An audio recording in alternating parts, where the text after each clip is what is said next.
Bonjour. Bonjour à tous, merci d'être là avec nous sur ce live spécial AMH. On va parler, j'allais dire spécial PMA. On sait plus quoi. Non, j'étais sur spécial PMA, mais non, oui, effectivement, on va parler de PMA, mais on va aussi parler spécifiquement de l'AMH parce que évidemment, c'est un sujet très important en fertilité. Alors, c'est vrai que chez Fertiline, vous le savez, nous, on essaye de pas se focaliser que sur l'AMH parce que c'est vrai que c'est une notion importante lorsqu'on va en PMA, mais ça ne fait pas tout et c'est aussi important de bien comprendre l'AMH. On a reçu déjà des questions, on vous en remercie. On va déjà commencer à répondre aux questions et puis au fur et à mesure, on répondra aux autres questions qui viendront. Donc n'hésitez pas à poser vos questions en commentaire. Chouette. Alors, je commence par les questions. Tu veux les poser Oui, alors je prends ton téléphone parce que du coup... Merci déjà pour toutes ces questions parce que en fait, l'AMH, c'est un sujet qui suscite énormément d'interactions, de questionnements, de peur aussi. Et déjà, peut-être l'ambiance de ce live, et il faut le dire, je pense, c'est qu'on n'est pas là pour vous inquiéter autour de l'AMH. Au contraire, je pense que si on avait, il y a quelques années en arrière, un discours qui était tout aussi inquiétant que tout le monde autour de l'AMH, c'est plus le cas.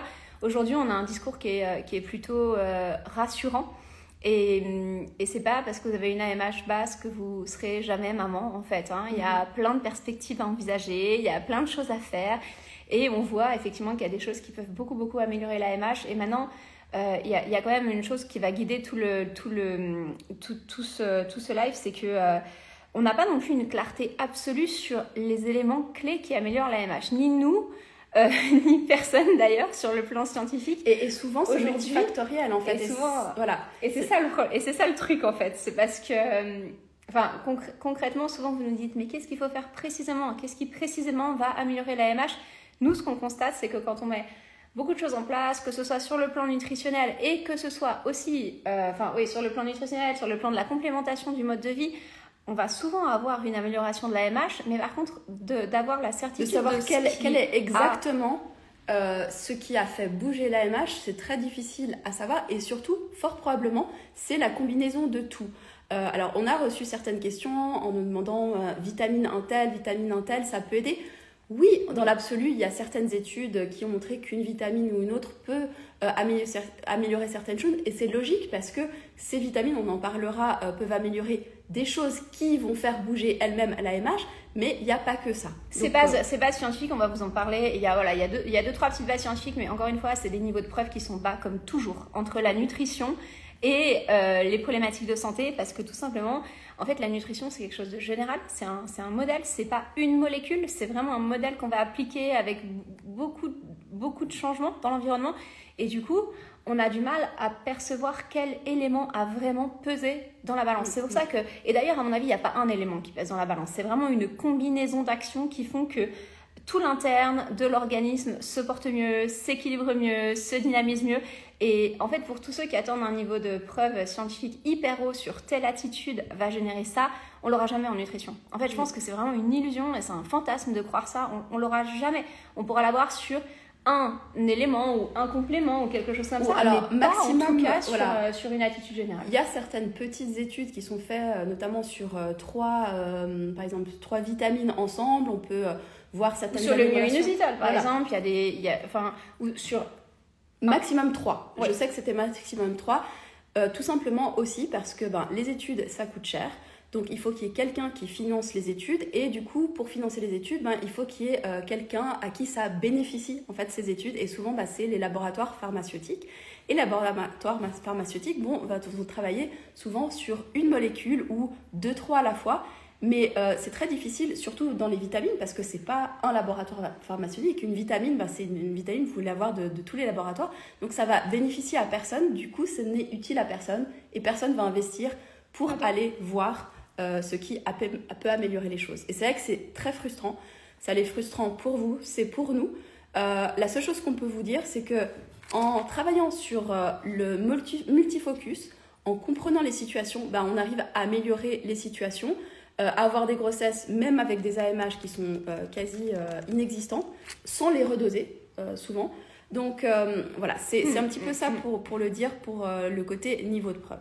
Alors, je te propose déjà d'aller au niveau des questions. Allez. aux questions. Ok, alors, j'essaie de voir. C'est une bonjour, photo. C'est une photo. Donc bonjour, InLab, AMH 4,28 PMOL/L à 34 ans, 5 ans, 34,5, pardon. C'est peu, il me semble, stress oxydatif peut l'expliquer. Suite, dans mon cas, myoinositol déconseillé. Alors effectivement, myoinositol, quand l'AMH est bas, on ne va pas forcément le proposer. C'est plutôt les études ont montré que ça pouvait améliorer les situations à l'inverse quand l'AMH est haute, mais il n'y a aucune étude qui montre que ça peut aider en cas d'AMH bas. Ok, alors déjà, cette AMH, je vais juste la traduire en nanogramme parce que je parle plutôt en nanogramme. 4,28 pictomol, donc on est à 0,6 nanogramme. Effectivement, c'est relativement bas pour 34-35 ans.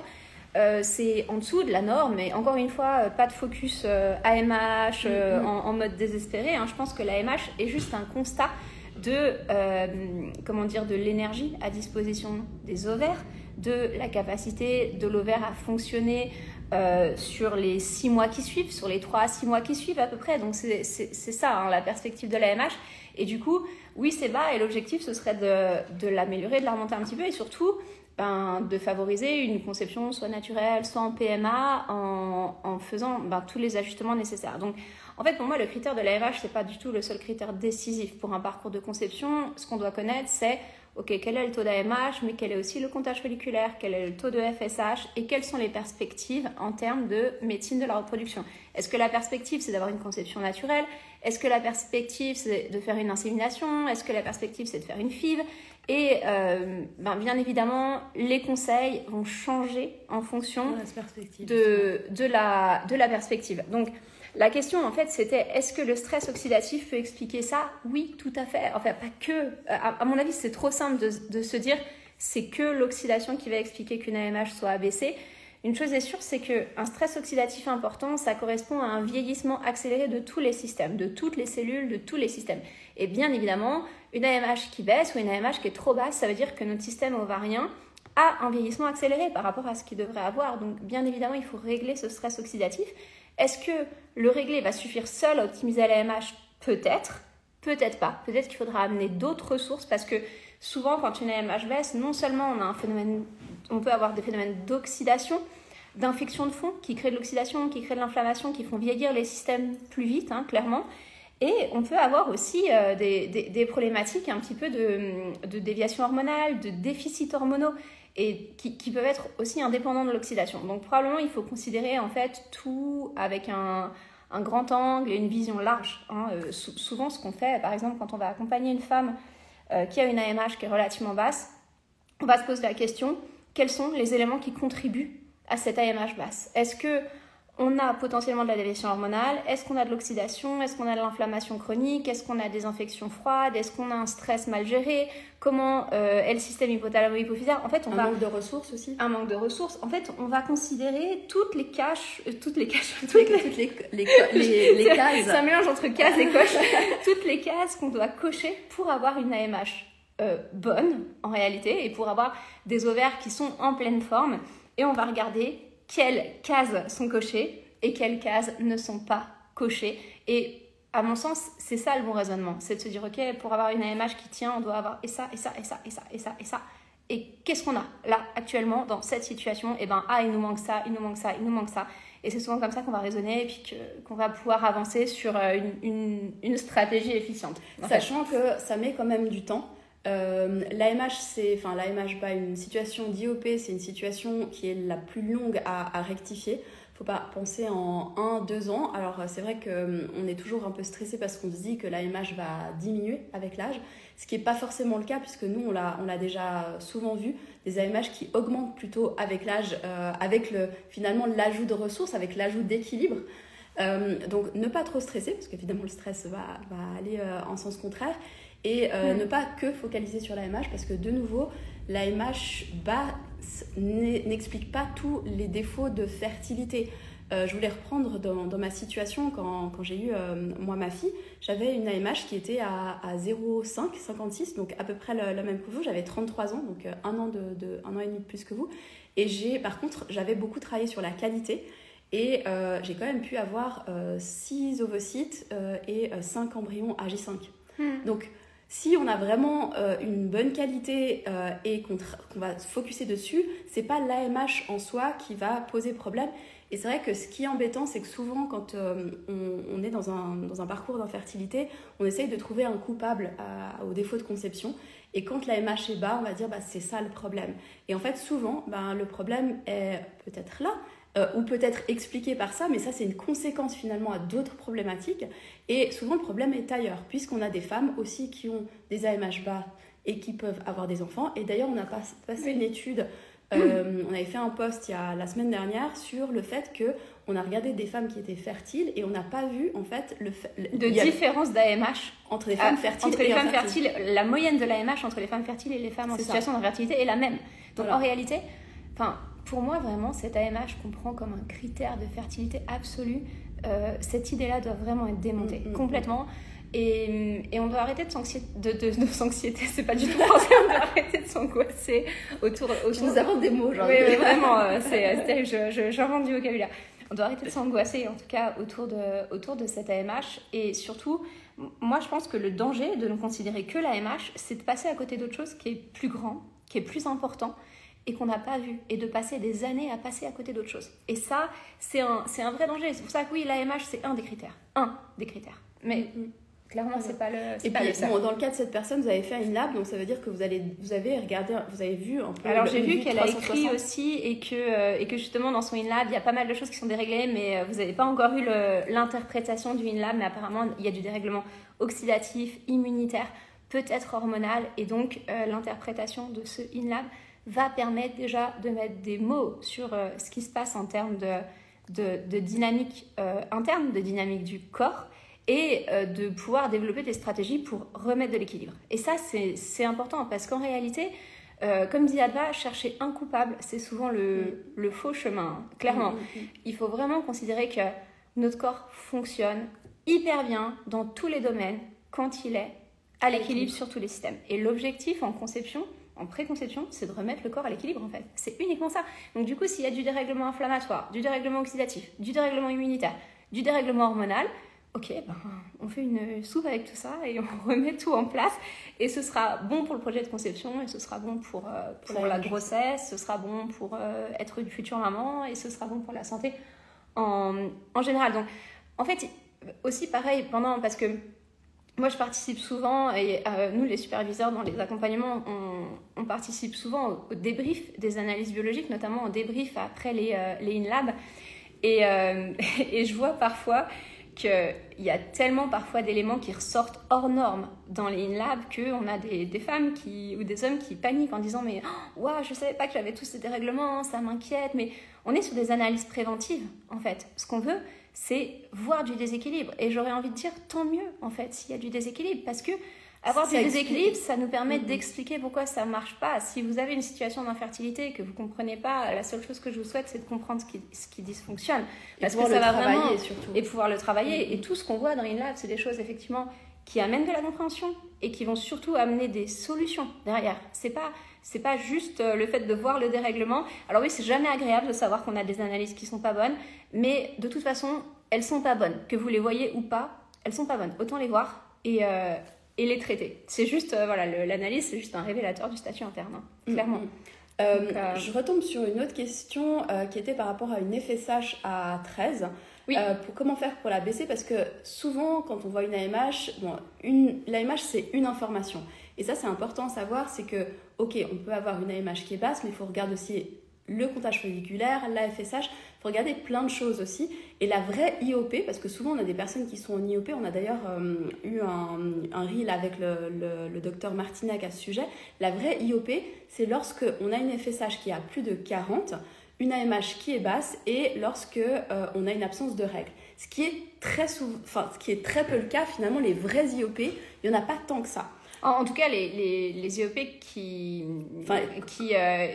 sont associés à la définition médicale pure de l'IOP, il y en a relativement peu. Souvent, le contexte IOP, il est placé comme ça, de façon très sur des signaux qui sont parfois plus superficiels que la définition réelle de l'IOP. Et c'est pour ça qu'il faut aussi effectivement remettre les choses dans le contexte. C'est ça. Alors justement, la FSH à 13, c'est vrai que quand on est en PMA, parce que moi j'ai pendant longtemps, avant de connaître Fertiline, travaillé avec des personnes en PMA, et je sais que le critère c'était 15. Et maintenant, quand je travaille depuis avec Virginie, je sais que toi tu aimes que la FSH soit plus bas, soit plutôt à 10 pour partir en FIV, c'est-à-dire ne pas partir en FIV avant d'avoir une FSH à moins de 10. Et ça c'est aussi important, tout aussi important que d'avoir une AMH haute. Après ça dépend aussi un petit peu des autres critères, hein. Souvent quand on regarde une situation, on la regarde pas avec un seul critère, on la regarde avec tous les critères présents. Mais c'est vrai que clairement, quand on part faire une FIV avec une FSH à 20, on a beaucoup moins de chances d'avoir de bons résultats que quand on y va avec une FSH à 9. Et parfois, pour faire passer une FSH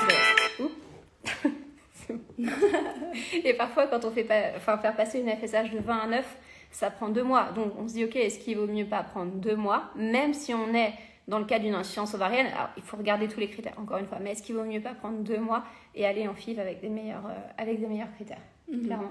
Et comment faire baisser cette FSH? C'est à peu près la même chose que pour faire monter l'AMH. C'est-à-dire que l'idée, c'est de comprendre, en fait, c'est de comprendre qu'est-ce qui dérègle le corps et pouvoir travailler sur ces dérèglements pour retrouver un équilibre et puis pouvoir améliorer la situation. Ouais, en fait, pour moi, c'est vraiment cette histoire de créer un tableau d'hypothèses, c'est-à-dire de se dire, ok, c'est ce que font les programmes finalement.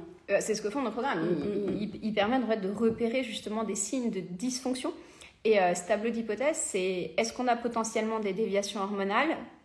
Si oui, comment on les traite? Est-ce qu'on a potentiellement des carences? Donc c'est vrai, dans les programmes, même les programmes en autonomie, nos algorithmes cherchent ça depuis le début. Ils cherchent ça en fait. Donc est-ce qu'on a des carences?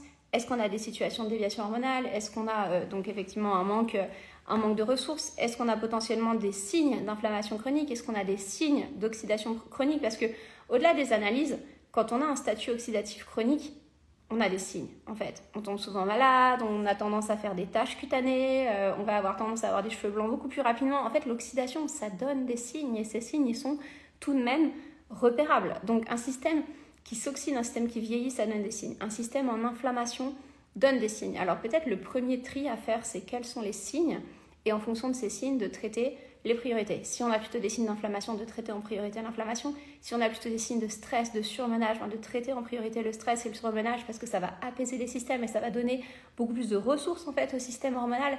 D'aller compléter les carences aussi parce que là aussi il y a des signes effectivement de telle carence ou de telle carence ou de telle carence et il y a des carences qui sont asymptomatiques. Par exemple, la carence en vitamine E, elle est assez asymptomatique et la vitamine E, elle est importante, notamment pour l'AMH. La carence en vitamine D, elle touche tellement de systèmes qu'elle devient asymptomatique. Elle donne des symptômes, mais elle en donne tellement qu'on n'arrive pas à identifier clairement cette carence. Il faut plutôt aller la doser. Donc en fait, il faut vraiment, pour moi, faire toutes ces hypothèses et répondre à chacune, en réalité, de ces hypothèses et aller rééquilibrer chaque système qu'on pense en déséquilibre en fait. Alors justement, il y a une question sur la vitamine D, c'est bien, ça me fait la transition. Est-ce que ça peut remonter l'AMH? Alors ça fait partie des choses qu'on va mettre, sur lesquelles on va vraiment mettre notre attention lors d'une AMH bas, je vais y arriver. Par contre, c'est pas que ça. Juste prendre de la vitamine D va pas régler toute la situation. En fait, la vitamine D, déjà, elle contribue à plein de process dans le corps, y compris vraiment à l'activité de l'axe hypothalamo-hypophysaire, à l'activité des ovaires. Donc oui, elle est importante. Au-delà de ça, un taux de vitamine D qui est effondré est un marqueur d'épuisement. Pourquoi? Parce que en fait, la vitamine D, dans notre corps, vous savez qu'on peut la produire, on peut l'amener par le biais de complémentation, mais on peut aussi la produire, notamment grâce au soleil. Et pour produire de la vitamine D, il faut du cholestérol et du soleil, en gros. Et donc, le précurseur de la vitamine D est le même précurseur que les hormones sexuelles. C'est le même précurseur que la testostérone, les oestrogènes, la progestérone. Donc, si vous manquez de vitamine D, ça peut vouloir dire que vous manquez de précurseurs. Et du coup, on n'est pas étonné d'avoir une AMH basse quand on a aussi une carence en vitamine D. Donc, la vitamine D, à la fois, ça peut être une ressource intéressante pour effectivement soutenir le fonctionnement de l'ovaire, et à la fois une vitamine D basse, c'est un marqueur aussi d'essoufflement du corps, d'épuisement du corps. Donc il faut le considérer comme double marqueur. C'est à la fois une cause et à la fois une conséquence, en fait, d'un état d'épuisement. Donc, mais voilà, elle est intéressante, il faut l'avoir à l'œil. Il faut l'avoir à l'œil et surtout la remonter dans quelle que soit la situation et avoir un bon niveau. Parce que c'est vrai que souvent, les niveaux qui sont dits bons dans le médical, souvent ne sont pas suffisants. C'est-à-dire sont bons et au point de vue pour la santé, ne sont pas forcément suffisants. Maladie, pathologie en fait. Mais ne sont pas suffisants au niveau fertilité. Et d'ailleurs, ça, on le voit très souvent, parce que c'est vrai, quand on va décortiquer des dossiers, parfois on voit, une vitamine D à 80 par exemple, et 80 c'est dans la norme médicale, mais c'est pas du tout suffisant en fertilité en fait. Et c'est pour ça qu'il faut vraiment aussi s'affranchir un petit peu de la norme médicale et en fertilité viser plutôt des normes que moi j'appelle les normes optimales santé, c'est-à-dire les normes qui permettent de faire en sorte que tous les systèmes fonctionnent. Une vitamine D à 80 peut-être c'est suffisant pour faire fonctionner vos systèmes prioritaires, mais en fait le système reproductif il n'est pas du tout un système prioritaire, et ça on le comprend très bien. On sait très bien que la reproduction c'est pas notre priorité corporelle. La priorité c'est plutôt nos systèmes de survie. Et donc une vitamine D qui est dans la norme basse, elle est probablement suffisante pour survivre et faire fonctionner les systèmes prioritaires, mais elle est loin d'être suffisante pour faire fonctionner l'intégralité des systèmes du corps. Il y avait une question auquel on n'a pas répondu avec la FSHO, c'était le preneuse d'infos sur le PRP. Alors c'est vrai, pour en avoir discuté avec les médecins des cliniques à l'étranger avec lesquels on collabore, le PRP pour le moment, alors j'imagine c'est le PRP ovarien, c'est-à-dire le côté rajeunissement, je dis bien entre guillemets, rajeunissement des ovaires. C'est un traitement qui fonctionne de temps en temps, mais lorsque la femme est relativement jeune, c'est-à-dire que lorsqu'elle a moins de 35 ans. Ça concerne vraiment les insuffisances ovariennes ultra précoces en fait. Et encore, c'est pas toujours le cas. De temps en temps, ça peut aider. Par contre, le gros problème, c'est que ça peut augmenter justement le pôle de follicules disponible. Par contre, et l'AMH aussi parfois. Mais par contre, ça n'améliore pas la qualité des ovocytes. Et on sait qu'à partir de 35 ans et de plus en plus à partir de 40 ans, c'est surtout la qualité de l'ADN qui pêche au niveau des ovocytes. Et ça, malheureusement, le PRP n'a pas d'influence dessus. Donc oui, ça peut être intéressant si vous êtes en insuffisance ovarienne primaire, mais aussi avec avant 35 ans, et aussi un travail sur la qualité des ovocytes. Après, il y a moins de chances de succès. De nouveau, pourquoi pas? C'est vrai que tous ces tests qui ont été faits au niveau des cliniques ont été faits seulement sur des femmes qui n'avaient pas travaillé avec Fertiline.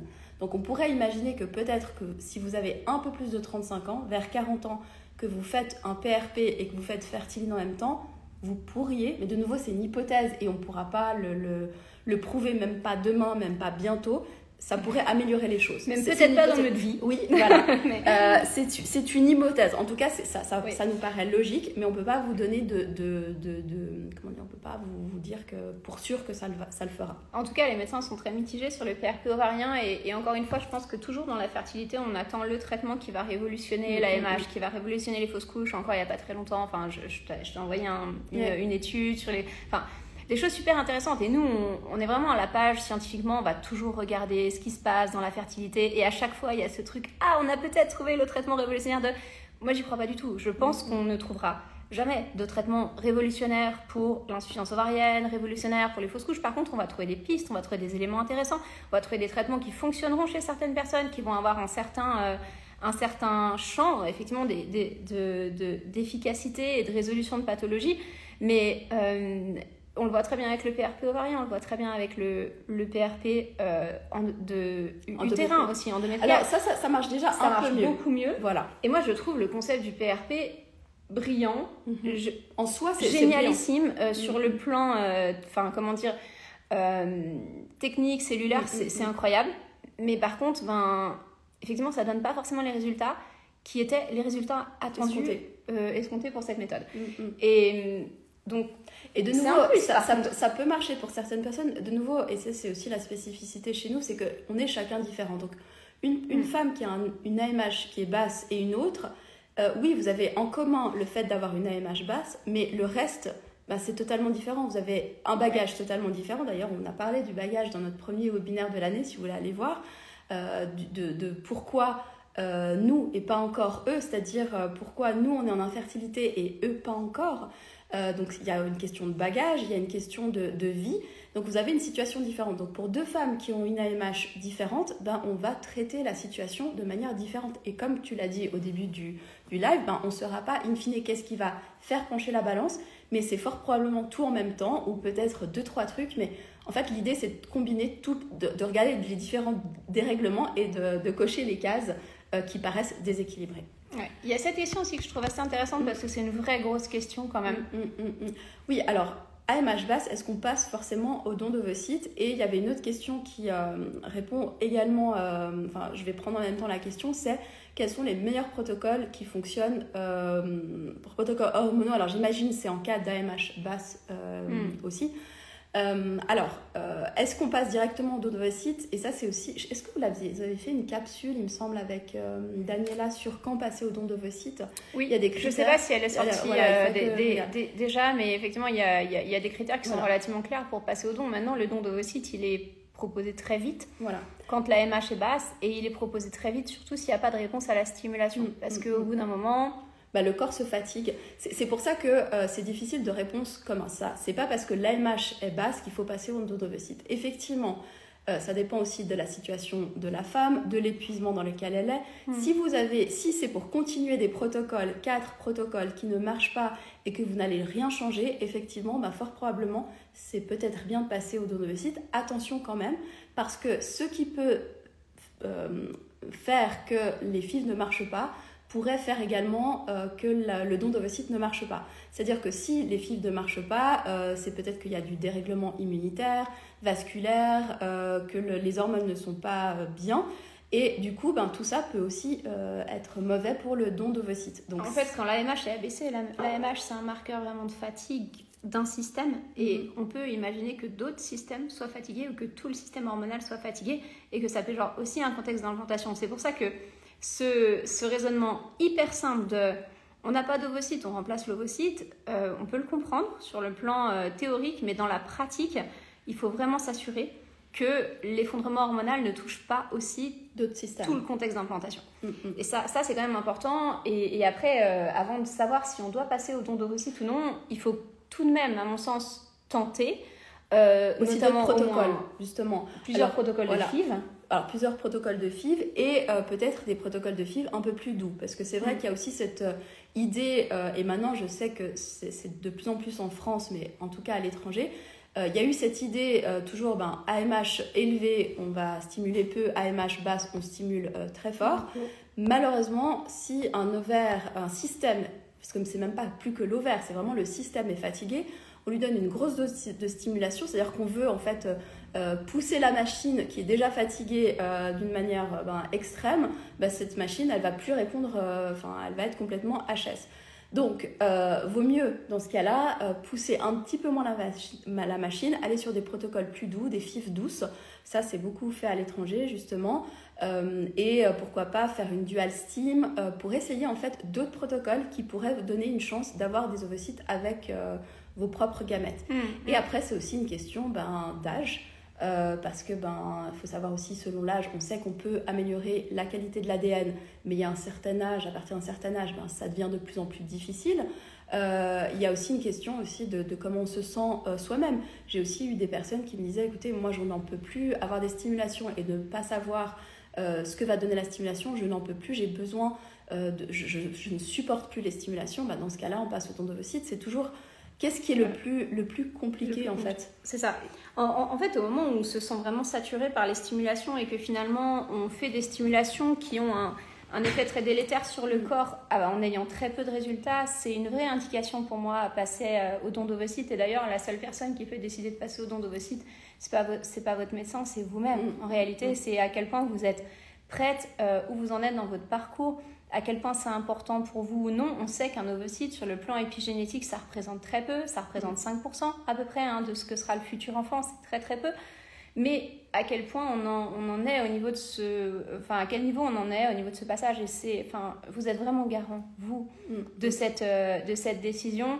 Et après, c'est vrai que malheureusement, quand on est notamment en France, on peut se voir refuser une FIV avec ses propres ovocytes parce que l'AMH est trop bas. Et ça, c'est vrai que c'est très embêtant parce que il y a souvent des critères, c'est toujours, est-ce que... D'où l'importance de faire remonter l'AMH si on peut. Assez rapidement. Même si, j'avais déjà expliqué ça parce que, en fait, on a souvent, donc, comme on vous le disait, quand on a un suivi rigoureux des femmes qu'on accompagne et qu'on dose l'AMH dans les mêmes laboratoires au même jour du cycle, ce qu'on constate, c'est que sur 10 femmes, on en a plus de 8 qui vont avoir une AMH qui double, voire qui triple. Et la question derrière, c'était toujours, mais la question que nous posent ces femmes, c'est est-ce que du coup, je vais avoir 2 à 3 fois plus d'ovocytes ? Et non, en fait, ça marche pas comme ça. Donc, c'est pas parce que l'AMH remonte qu'on va avoir d'un coup 2 à 3 fois plus d'ovocytes, c'est pas cette corrélation-là. Par contre, ça permet d'accéder de nouveau à un traitement de FIV si on en a besoin. Et concrètement, on observe qu'on a tout de même plus de chances d'avoir des embryons quand on a une AMH plus élevée, des ovocytes qui sont plus matures. Voilà, ce qu'on a vu pour il y a probablement des corrélations. Exactement, ce qu'on a vu pour les remontées d'AMH, parce que souvent les niveaux sont tellement bas que quand on vous dit double ou triplé, on reste dans des niveaux qui restent bas, mais c'est déjà suffisant pour passer à la FIV, ce qui peut être vraiment un critère important, parce que on sait que si l'AMH est moins que 0,4, le médecin en France en tout cas, va pas vous faire une FIV. Maintenant, ce qu'on a remarqué, comme tu disais, c'est que en augmentant cette AMH, on n'aura pas le double. Par contre, et c'est vrai que souvent les femmes sont un petit peu désespérées parce qu'elles s'attendaient à avoir beaucoup plus en ayant doublé leur AMH. Par contre, où elles sont moins désespérées, c'est souvent on leur dit mais attendez d'avoir les embryons. C'est que avant elles avaient peut-être 3 ovocytes, là elles vont peut-être en avoir 4 ou 5. Par contre, à la fin, il y a beaucoup plus d'embryons que ce qu'il y avait avant. On s'aperçoit que c'est surtout sur les embryons. Ouais. On a c'est la qualité. En fait, on augmente sur la quantité d'embryons. Voilà. Et du coup, a priori, c'est plutôt la qualité des ovocytes qui augmente. Mais bon, encore une fois, tout ça, on ne comprend pas encore vraiment très bien. On est vraiment dans des phases qui sont aussi plutôt des phases d'observation. Et du coup, il y avait une question sur la dual stim. C'est quoi la dual stim ? Parce que c'est vrai, quand on a une AMH basse, c'est souvent un traitement qu'on va aller conseiller. C'est des stimulations qui sont plus douces, en fait. Et on fait une première stimulation, on fait une ponction.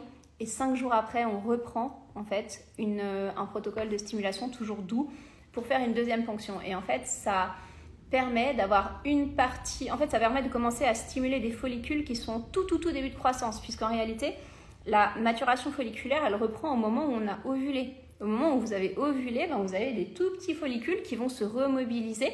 Et au moment où on a les règles, ces tout petits follicules vont s'épurer, on va en perdre environ la moitié. Et du coup, si on commence à stimuler en phase lutéale pour la deuxième stim, dans les dual stim, on va pouvoir en rattraper des supplémentaires qui ont déjà maturé un petit peu.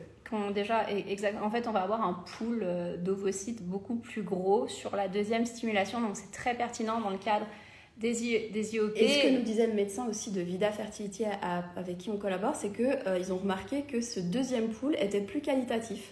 Alors, ils ne savent pas non plus l'expliquer, mais apparemment, il y avait une meilleure qualité dans ce deuxième pool. Donc, pour l'instant, je ne pense pas que cette dual sim est faite en France, mais c'est en tout cas... c'est très compliqué. En tout cas, la loi, pour le moment, est trop...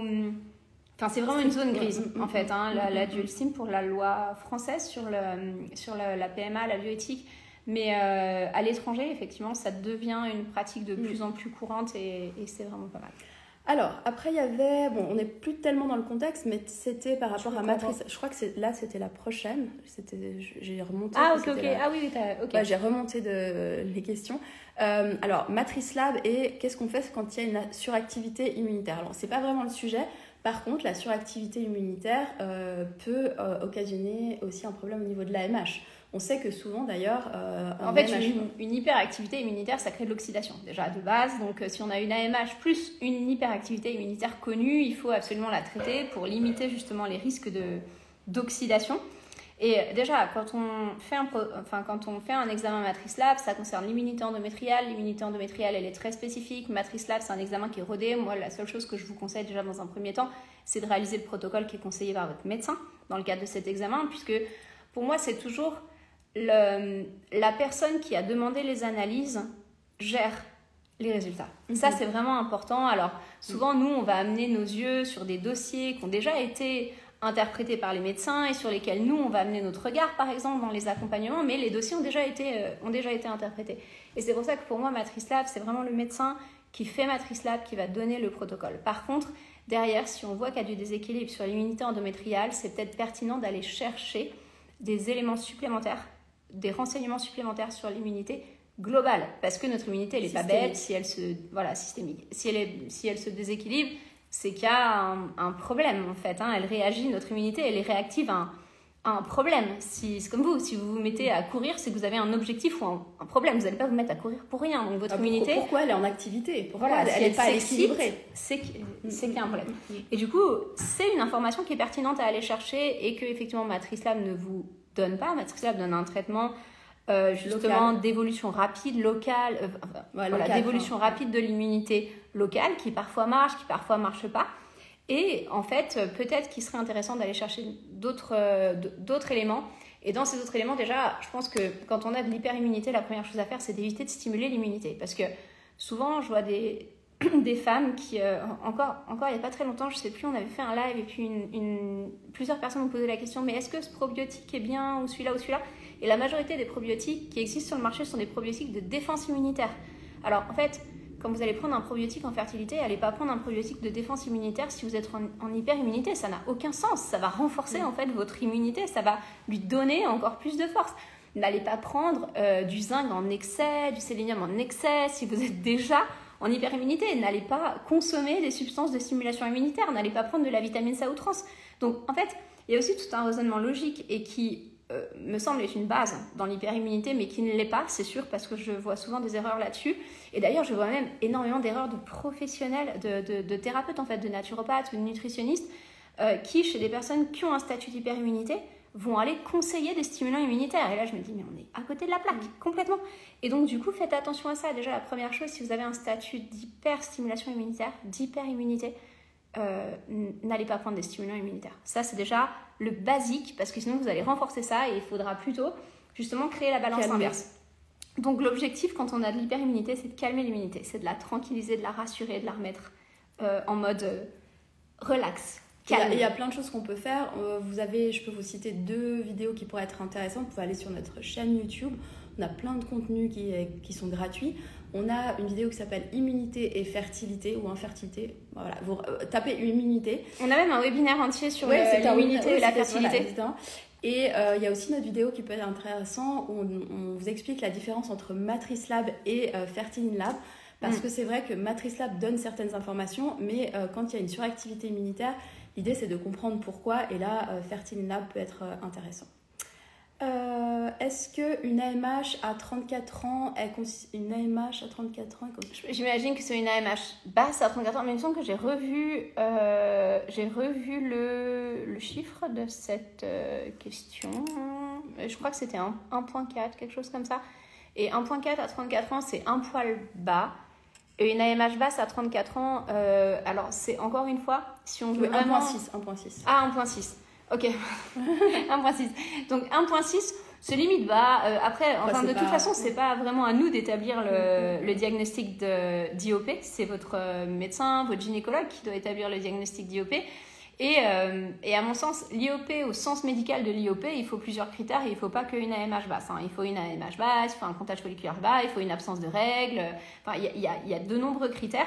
Et le médecin met la barrière où il veut, en réalité. C'est à lui de déterminer. Et je ne crois pas que le mot insuffisance ovarienne ou autre soit si important que ça. Est-ce que c'est vraiment important de mettre le mot dessus? Je pense qu'il vaut mieux. Parce que, en fait, se catégoriser dans une pathologie, c'est toujours un problème. Limitant. Ouais, c'est vraiment une limitation parce que du coup, on va être bloqué là-dedans, focalisé là-dedans et on va faire plein d'erreurs liées à ça. Et du coup... oui, c'est un peu bas et ce serait nécessaire peut-être de laisser du souffle à l'ovaire, de redynamiser le fonctionnement des ovaires, tout ça, clairement. Maintenant, ça reste quand même dans la norme et ça reste une AMH qui est tout à fait correcte pour aller sur une FIV, pour aller sur une insémination et qui devrait donner quand même des résultats convenables. Donc, je ne sais pas si on doit la catégoriser en IOP ou pas et c'est plutôt au médecin de poser ce diagnostic. Mais en tout cas, c'est pas non plus ultra inquiétant, mais même une AMH très basse n'est pas non plus ultra inquiétante. Il y a justement une autre personne qui nous dit qu'elle a une AMH de 1,25 et elle est angoissée de ne pas réussir la FIV. De nouveau, franchement, 1,25, un critère d'AMH à 1,25, c'est pas, pour une FIV, c'est tout à fait correct. On serait content d'en avoir beaucoup des AMH. Comme je vous ai dit, moi je suis passée en FIV à 33 ans avec une AMH qui était à 0,56. Je me rendais pas compte en fait que c'était bas. Maintenant quand je le vois, voilà. Mais j'ai quand même obtenu 5 blastocysts. Donc 5 blastocysts J5, c'est génial. C'est ce qu'on espère pour tout le monde. Et même des fois on n'a pas 5 blastocystes à J5 quand on a des AMH plus hautes. Donc c'est pas, tout n'est pas une question d'AMH. Par contre la qualité... Et moi aussi j'ai en tête, justement on va faire un décrypte sur ce sujet, mais une grossesse qui est en cours actuellement, où à la base, au début du suivi, on avait une AMH à 0,2 et du coup il y avait eu toute une panique autour de cette AMH et tout ça, et finalement sur la stimulation on a eu quand même 8 ovocytes et là on a une grossesse en cours, tout ça. Donc encore une fois c'est un chiffre. C'est un chiffre, c'est intéressant de l'avoir en tête, ça nous donne une idée de la potentielle réponse à une FIV, clairement, mais ça ne nous donne pas une idée absolue non plus de la potentielle réponse à une FIV. Il faut vraiment coordonner tous les critères. Et oui, il y a beaucoup de choses qui peuvent améliorer en tout cas la réponse malgré cette AMH. Et pour moi, une AMH à 1,25, ça reste quand même une AMH qui est plutôt correcte pour aller en FIV. Et plutôt vraiment, finalement, c'est pas la quantité qui est importante, c'est la qualité. On voit d'ailleurs, on parlait d'AMH aujourd'hui, on a beaucoup de questions sur l'AMH basse, mais on voit par exemple les SOPK, les personnes qui sont au syndrome des ovaires polykystiques, qui ont des AMH très hautes. Oui. Pour autant, on n'arrive pas à avoir de trop hautes. C'est pas bien non plus. Parce qu'on n'a pas de qualité. Donc ce qu'il faut, c'est de nouveau, c'est pas le critère absolu, n'est pas la quantité, c'est vraiment la qualité. Oui, et puis il faut savoir que l'AMH, pareil, une AMH trop haute, ça pose un problème, parce qu'en fait, l'AMH exerce ce qu'on appelle un rétrocontrôle sur la maturation folliculaire. C'est-à-dire que plus l'AMH est élevée, moins on va faire maturer ces follicules. Donc on va avoir beaucoup de follicules, mais qui ne maturent pas. Donc en fait, trop bas, trop haut, évidemment, c'est pas l'idéal. L'idéal, c'est de la remettre dans une norme correcte, mais aussi de prendre travailler en compte sur tous les autres critères et tout le contexte. Et justement, il y a quelqu'un qui nous parle d'une AMH à 0,5, ce qui est bas, mais pas non plus une catastrophe, et une FSH de 13. Et c'est peut-être plus ça qui pourrait poser éventuellement problème. Et pour moi, là, la priorité, parce que l'AMH, encore une fois, on pense vraiment qu'on peut la faire évoluer, mais on peut la faire évoluer minimum 3 mois, et il faut idéalement 6 mois pour commencer à faire évoluer une AMH. Par contre, une FSH, ça bouge vite quand même, parce que le FSH, c'est le reflet un peu à l'instant T du fonctionnement de l'ovaire, du fonctionnement des ovaires. Et donc, du coup, une FSH, ça bouge beaucoup, beaucoup plus rapidement, notamment en amenant des graisses de qualité, en quantité dans l'alimentation. Ça peut faire bouger une FSH, en amenant beaucoup, beaucoup d'antioxydants, beaucoup d'oméga 3, ça peut faire bouger la FSH. Et vraiment, ce qui est établi scientifiquement au niveau de la FSH, c'est vraiment au niveau de la FSH, de l'insuffisance ovarienne et de comment on peut, sur le plan nutritionnel, améliorer une IOP, c'est vraiment déjà 2 lignes directrices fortes, c'est les oméga 3 dans l'alimentation et les antioxydants dans l'alimentation. Et ça, c'est une chose qu'on devrait déjà tous faire en fertilité. On a plein de vidéos sur le sujet. Et même dans toutes les situations, c'est-à-dire que ce sont des conseils... Dans toutes les problématiques de fertilité. Voilà. Et même pour préparer une grossesse, en fait. Même si on n'a pas de problème d'infertilité. Oui. Justement, AMH plus basse à cause de l'endométriose et une inflammation chronique. Merci Fertine pour avoir canalisé mon endo et donc relevé avec mon AMH. Tout dépend ce qui fait baisser l'AMH. Exactement. En fait, et l'endométriose, c'est un vrai souci pour l'AMH. C'est un vrai problème parce que l'endométriose génère une activité immunitaire et donc de l'oxydation et de l'inflammation chronique. Donc c'est vraiment deux éléments. Deux choses qui peuvent faire baisser l'AMH. Qui font baisser l'AMH. Et effectivement, encore une fois, quand on veut vraiment relever une AMH et améliorer un contexte, il faut se poser la question de qu'est-ce qui le péjore. Et là, en l'occurrence, merci pour ce témoignage. C'est effectivement ce qui a été analysé, c'est que c'était vraiment l'inflammation de l'endométriose, l'oxydation de l'endométriose qui péjorait le contexte, et qu'en travaillant cet équilibre-là, ce déséquilibre-là, oui, on voit l'AMH remonter. Et ça paraît tellement logique. Et ça l'est, en fait, ça l'est.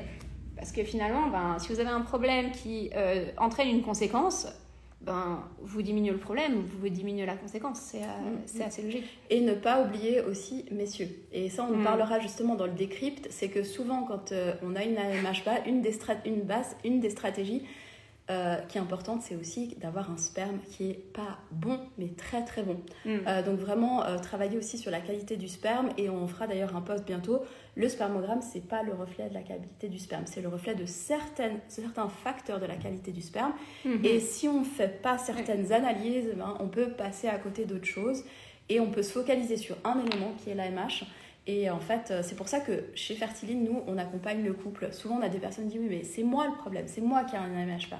Oui, mais si on travaille sur vous, qu'on améliore la situation et que monsieur, lui, son sperme, il n'est pas bon, on a des super ovocytes. Enfin, on essaie d'avoir le maximum d'ovocytes qu'on a qui sont bien.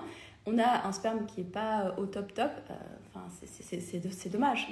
D'ailleurs, en fait, c'est assez dingue parce que c'est vrai que le meilleur registre de résultats qu'on ait, c'est quand on travaille évidemment sur les deux personnes. Et nous, on insiste fortement pour mettre les hommes dans la dynamique, en fait, dans l'action, parce que très clairement, ils font quand même la moitié du même travail en cas d'endométriose, du développement même en cas de SOPK. Enfin, dans tous les cas, le travail de monsieur est vraiment important. C'est clair. C'est vraiment important. Et puis on vous remercie parce qu'il y a un deuxième super témoignage de quelqu'un. Et c'est cool de vraiment, voir ça. Alors déjà, ça nous fait super plaisir. Je vais le lire. Donc, je suis tombée enceinte par miracle et grâce surtout à vos programmes, merci beaucoup, avec une AMH à 0,17. Je vais bientôt accoucher fin mars. Est-ce qu'il y a des chances de retomber enceinte après? Alors, tu vas répondre à la question. Je voulais juste dire, alors déjà, merci beaucoup. Ça nous fait super plaisir à Virginie et moi et je pense que c'est super important pour les autres personnes qui sont aujourd'hui là de lire ça parce que ça donne beaucoup d'espoir aux autres. Donc, je vous remercie vraiment d'être là avec nous aujourd'hui pour témoigner. Voilà. Est-ce que tu peux répondre? Bon, moi, ça me met plein de frissons de dire ça parce que je vois ce que ça chamboule de voir qu'on a une AMH abaissée. Je vois à quel point c'est une souffrance pour les femmes qui ont ça, à quel point ça génère des angoisses. Et en fait, pour certaines femmes, c'est vraiment presque un besoin vital d'être maman. Et c'est pour ça qu'on se bat, pour ça, nous aussi avec Adva, parce que moi, ce besoin, je le comprends. Je peux que vous encourager à vivre cette expérience et vous pousser à le faire au maximum. Et du coup, voilà, je comprends que ce soit très bouleversant de voir une AMH abaissée. Et c'est très beau d'avoir ce témoignage. Et effectivement, on a de nombreuses situations qui finissent comme ça, soit en grossesse, donc soit avec l'aide de la PMA et parfois sans l'aide de la PMA. Donc là, en l'occurrence, c'est une grossesse qui s'est glissée comme ça entre des protocoles et on l'a vu quand même passablement de fois. Souvent, ouais. Maintenant, la question, c'est est-ce que je peux retomber enceinte après? Alors, moi, je vois pas de problème à ce qu'il y ait une grossesse derrière. Par contre, attention, après une grossesse et après un allaitement, vu que les ovaires sont tout de même en pause prolongée pendant une grossesse et pendant l'allaitement, si vous redosez votre AMH à la suite, par exemple, parce que c'est un peu le réflexe qu'on a, on se dit « Ah, j'ai fini l'allaitement, on va retenter une grossesse, hop, je redose l'AMH. » Et là, vous allez voir que votre AMH, elle va être peut-être encore plus effondrée qu'avant. Mais parce que, bien évidemment, les ovaires étaient au repos pendant plus d'une année, en fait. Donc, bien sûr, l'AMH va s'effondrer. Et là, du coup, no stress. Post-grossesse, post-allaitement, l'AMH, c'est pas du tout un critère. C'est plus du tout un critère de fertilité. Elle est complètement faussée par ce qui s'est passé les mois précédents. Donc, il ne faut pas s'affoler autour de ça. En plus, souvent, quand on allaite, on a des taux de prolactine qui sont élevés, qui perturbent quand même pas mal le climat hormonal. Donc, il faut quand même, une fois que les règles sont revenues, souvent, il faut attendre de ne plus avoir d'allaitement nocturne, parce que c'est souvent l'allaitement nocturne qui maintient les ovaires en pause. Et une fois qu'on n'a plus d'allaitement nocturne, l'AMH, il faudrait la redoser 6 mois après ça. Donc, il faut un petit temps quand même. Puis bon, en général, moi j'entends souvent ça pendant la grossesse. Ah, mais directement derrière, je vais enchaîner un deuxième enfant. Mais d'expérience aussi, c'est souvent pas ce qu'on fait. Parce que ça chamboule quand même un petit peu la vie. Et du coup, on attend souvent au moins 1 an du premier enfant avant d'engager un autre projet. Donc, pas d'affolement. Et puis quand même de dire que souvent, ce qui est important, et c'est aussi un peu l'essence des programmes Fertiline, c'est le fait que vous allez rééquilibrer des systèmes. Et quand vous rééquilibrez les systèmes, normalement, si vous n'allez pas revenir dans une situation qui est mauvaise pour vos systèmes, c'est-à-dire si vous continuez, alors je ne dis pas de manière drastique, parce qu'on a souvent des personnes qui suivent les programmes Fertiline, ensuite, pendant la grossesse, continuent à suivre les programmes Fertiline, et c'est très allégé au niveau... c'est d'autres conseils en fait. Après, pendant les phases de postpartum, suivent mais les grands principes. Et puis, lorsque veulent retourner sur le projet bébé, recommencent les programmes. Et souvent, les dérèglements ne reprennent pas parce que les bonnes habitudes, il y a un avant Fertiline et il y a un après Fertiline. Et les bonnes habitudes restent quand même la base des bonnes habitudes. Puis après, il suffit juste d'aller un peu plus poussé. Et ce qu'on a vu beaucoup, c'est que des personnes qui avaient réussi grâce à Fertiline, même avec la PMA, eh bien après avaient des grossesses assez facilement de manière naturelle parce qu'on avait et même certains sans même projeter une grossesse. Voilà. Donc sans même projeter, c'est même arrivé trop vite. Voilà. Et donc, par exemple, c'est le cas dans les témoignages que vous pouvez voir, on a par exemple Ophélie et Alexis qui ont leur 2e bébé maintenant. On a aussi Anne et Dimitri qui font partie des tout premiers couples accompagnés et qui ont aussi maintenant. En fait, ils se sont dit ça va être compliqué pour le 2e et ben non, parce que les systèmes s'étaient régulés. En fait, ils sont passés de vraiment infertile ou hypofertile, parce que c'est ce qu'on a dit, on n'aime pas trop infertile, hypofertile à fertile.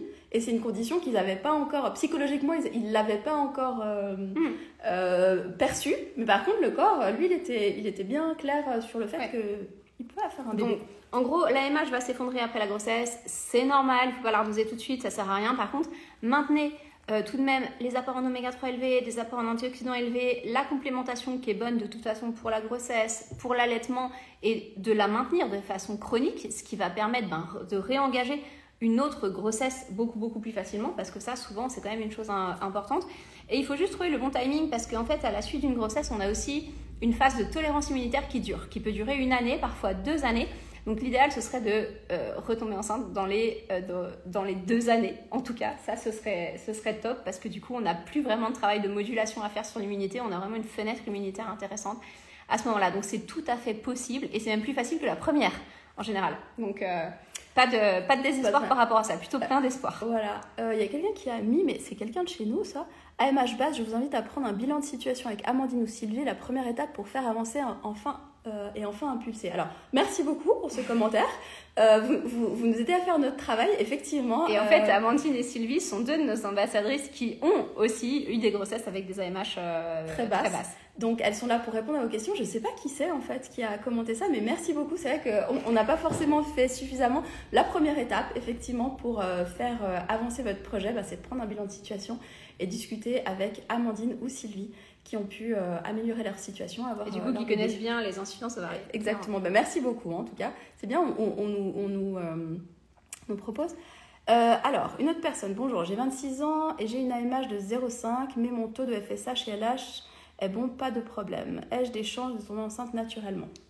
Oui, complètement. Ouais. Déjà, ça c'est sûr. Bien sûr qu'il y a des chances de tomber enceinte naturellement. En fait, on ne dose pas l'AMH. Le taux d'AMH n'est pas corrélé aux chances de grossesse.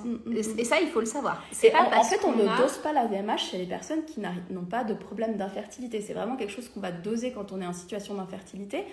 Donc en fait, on ne sait pas, il y a peut-être des personnes qui ont pu avoir des bébés avec des AMH même peut-être plus bas. Donc c'est pas corrélé aux chances de succès d'avoir un bébé. Par contre, c'est vrai que j'imagine que si vous avez dosé votre AMH à 26 ans, c'est qu'il y avait une situation d'infertilité et que peut-être le problème de grossesse qui venait pas. Voilà. Et donc par contre, il faut effectivement affiner un petit peu le bilan. Déjà, il faut quand même prendre en compte cet AMH et se dire que c'est un peu bas. Les ovaires sont anormalement fatigués en fait, et peut-être en trouver la cause, ça peut être pertinent.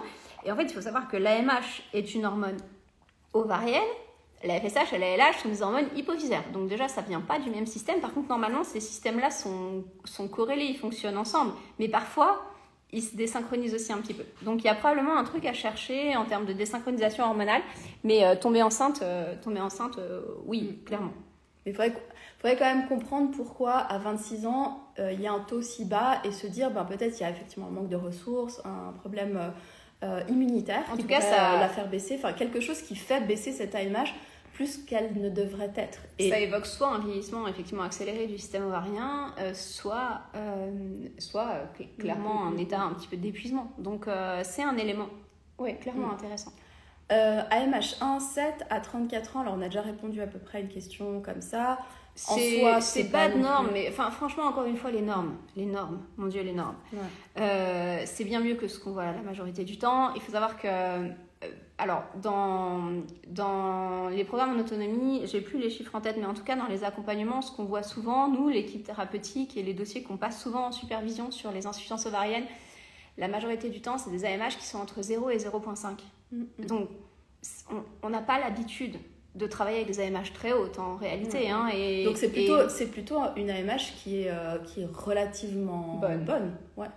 C'est plutôt relativement bon. On dit normalement au-dessus de 1, on est... Alors, c'est pas génial ici, mais c'est vrai que par rapport à 34-30, quand on regarde les normes, c'est pas la norme haute. Mais au-dessus de 1, on est quand même content et on peut se dire qu'il y aura suffisamment d'ovocytes en FIV. Est-ce qu'une endométriose peut faire chuter rapidement la MH? Bon, là, on a déjà répondu oui, pour les raisons qu'on avait. Oui, alors rapidement, si on a une stime un peu forte, oui, parce qu'en fait, il faut comprendre aussi que dans l'endométriose, à chaque fois qu'on va aller stimuler, on va faire monter le taux d'œstrogène et on va donner de la puissance à cette endométriose et on va donner évidemment de la puissance aux effets secondaires de l'endométriose. C'est pour ça que l'idéal, c'est quand même de faire une stimulation avec une endométriose au calme. Et ça, nous, on ne gère pas les stimulations, ça, c'est les médecins qui le font, ils le font très bien. Par contre, notre travail, c'est de mettre l'endométriose au calme avant une stimulation. Ça c'est ce qu'on sait faire et concrètement, ça vaut le coup de le faire pour que la stimulation se passe bien, que les résultats soient les meilleurs possibles, que la qualité des ovocytes soit bonne aussi, qu'on ait des embryons derrière et également qu'il y ait moins de conséquences, qu'il n'y ait pas de conséquences sur les taux d'AMH. Voilà. On a une vidéo qui s'appelle Endométriose et FIV sur la chaîne YouTube. Il faut aller voir en quoi l'endométriose peut péjorer le résultat d'une FIV, mais seulement si effectivement on sait cette endométriose est active. Si elle est au calme, c'est comme un volcan. J'aime bien cette idée de volcan éteint. Donc si l'endométriose est en volcan éteint, elle ne va pas forcément poser de problème. En tout cas, vous allez partir en FIV avec un niveau qui est assez bas. Et ensuite, la FIV peut elle-même faire ressusciter l'endométriose. Mais l'idée, c'est qu'après, il faudra la recalmer, effectivement. Alors là, c'était la personne qui disait qu'effectivement, avec les programmes, il n'y avait pas forcément eu suffisamment d'informations, mais InLab, il y avait eu des informations suffisantes, complémentaires. Et c'est vrai que c'est pour ça aussi qu'on a créé InLab, parce que souvent, dans la plupart des cas, on a déjà des grosses indications et ça peut vraiment faire avancer des situations. On a des personnes qui réussissent avec fertiline en autonomie, sans problème.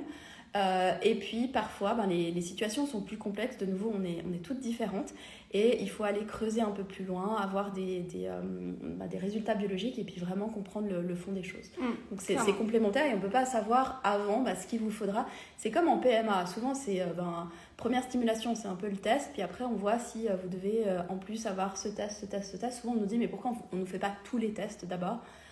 Parce que pas tout le monde en a besoin en fait. Oui, c'est clair, pas tout le monde en a besoin. Alors bon, quand même, la différence avec un InLab, c'est vrai que moi, je suis assez geek et fan des bilans biologiques. Ouais. C'est vrai, hein, et franchement, moi, je pense que ça devrait faire partie de tout bilan. Mais ça devrait faire partie de notre hygiène de santé, de faire souvent des bilans d'analyse biologique préventive. En tout cas, moi, je le fais sur moi, je le fais chez tous les gens que j'aime, franchement, hein, et parce que je trouve ça super important. Et parfois, on se dit, oh là là, on va mettre encore, je sais pas...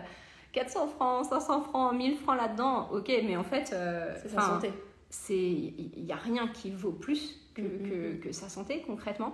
Et c'est vrai qu'on n'a pas assez cette mécanique, nous, de le faire. Mais voilà, au-delà de ça, je pense que InLab, on le voit vraiment sur le plan de la fertilité, ça a beaucoup d'intérêt, mais au-delà, sur le plan de la santé, en général, ça a vraiment un intérêt majeur aussi. Une personne qui a 31 ans, une FSH à 147, AMH à 0,01, pardon. Avez-vous un retour de femme réussissant à tomber enceinte naturellement avec ces taux? Alors, avec ces taux qui resteraient tels qu'ils sont maintenant, ça me paraît peu probable. Et ça dépend en fait, effectivement, si déjà il y a un cycle, si le cycle est maintenu, mais c'est vrai qu'une FSH à 147, c'est très haut. Une AMH à 0,01, c'est très bas et c'est pas la AMH qui me fait peur dans cette situation-là parce qu'on a même eu des grossesses avec des AMH à 0, mais là, ce qui m'inquiète plus, c'est le côté FSH.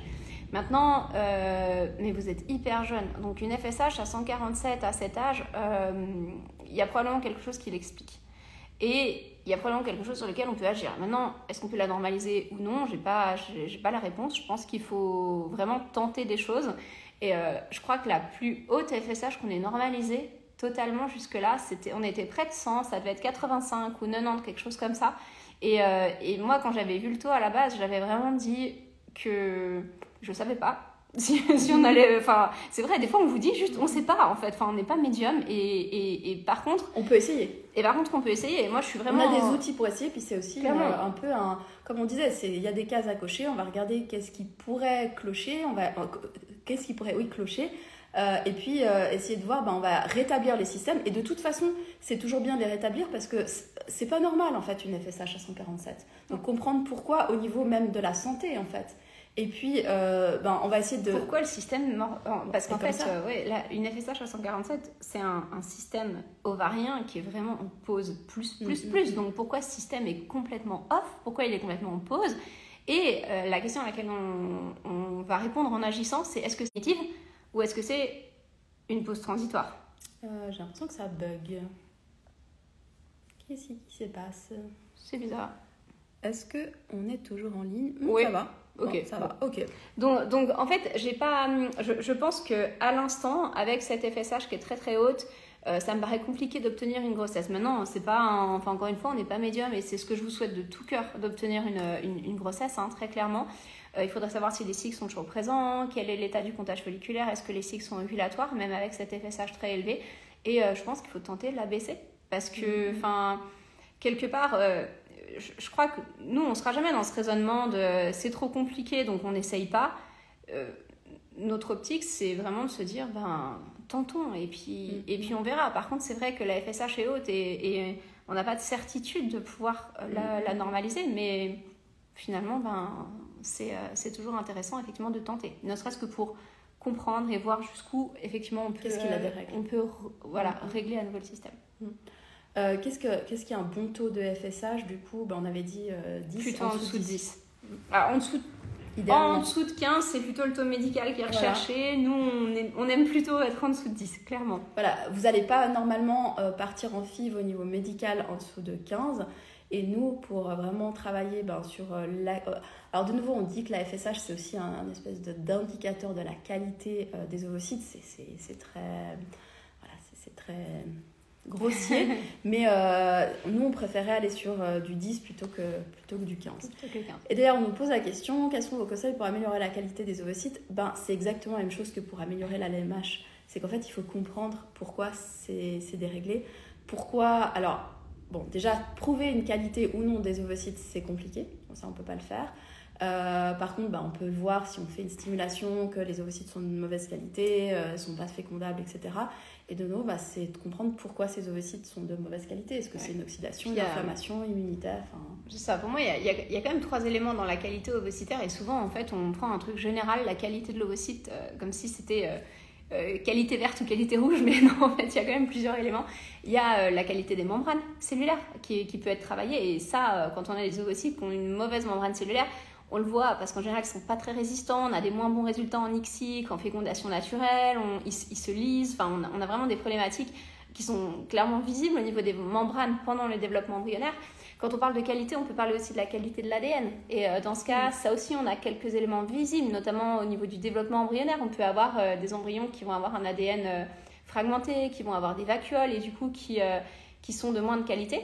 Et on a aussi le niveau des ressources internes de l'ovocyte, parce que dans l'ovocyte, on a le matériel génétique, l'ADN, mais on a aussi en fait des mitochondries, on a du matériel énergétique en fait qui va permettre à l'ovocyte de faire la division, de faire les divisions cellulaires et de survivre entre guillemets pendant sa phase d'autonomie qui est de 8 jours en fait, parce qu'un embryon il est en autonomie totale pendant 8 jours. Vous imaginez bien qu'il mange 3 trucs pour faire sa division et puis développer ses cellules. Il a besoin de ressources, voilà. Il a besoin de ressources et donc du coup, quand on parle de mauvaise qualité ovocytaire, on parle de quoi? Est-ce qu'on parle des ressources de l'ovocyte? Est-ce qu'on parle des membranes? Est-ce qu'on parle de la qualité de l'ADN? Et peut-être on parle de tout ensemble.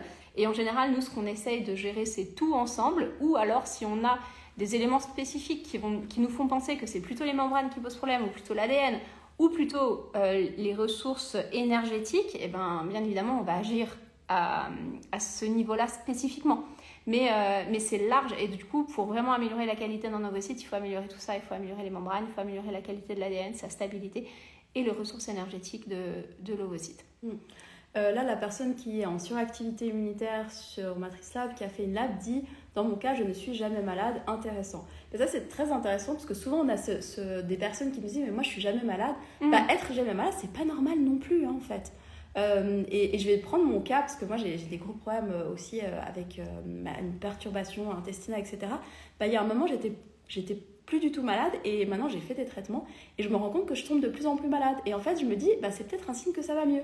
D'ailleurs, c'est parfois un signe de tolérance immunitaire de tomber malade. Ne jamais tomber malade est effectivement souvent un signe d'hyper-expression immunitaire, c'est-à-dire qu'on a des NK qui sont trop présents, trop longtemps, et aussi des branches immunitaires un peu trop élevées, quoi. Donc c'est intéressant effectivement de jamais tomber. Donc aussi, c'est aussi des choses que vous pouvez vous poser comme question si vous n'êtes jamais malade. Et ça, c'est aussi un problème pour l'implantation d'un embryon. Si votre système immunitaire il est trop bien, on est quand même fait pour avoir des petites affections. Après, ce qui est intéressant, c'est de voir si vous avez quand même un virus, est-ce que vous le traînez du coup sur 2-3 semaines, ce qui n'est pas normal, ou votre capacité parce que le fait de tomber malade, c'est à peu près normal. La question, c'est est-ce qu'on arrive, notre corps peut nous faire récupérer relativement vite en fait, ce qui est normal, c'est de tomber un peu malade et de récupérer vite. Voilà. ça, c'est normal. Ne pas être malade, c'est pas normal non plus. Donc si vous n'êtes pas malade, c'est déjà un signe de dérèglement.